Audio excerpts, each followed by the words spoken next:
Mehsana police headquarter auditorium hall ખાતે જનસંપર્ક સભા કાર્યક્રમ યોજાયો।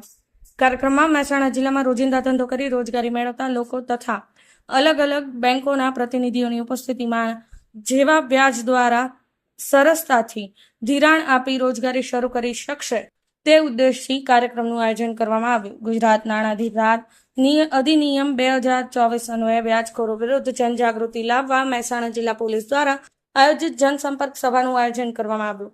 આ જનસંપર્ક કાર્યક્રમમાં ડીએમ ચૌહાણ સાહેબ શ્રી નાયબ પોલીસ અધિક્ષક વિસનગર તેમજ મિલાભાઈ પટેલ નાયબ પોલીસ અધિક્ષક મહેસાણા ડિવિઝન બેંકના પ્રતિનિધિની ઉપસ્થિતિમાં કાર્યક્રમનું આયોજન કરવામાં આવ્યું હતું।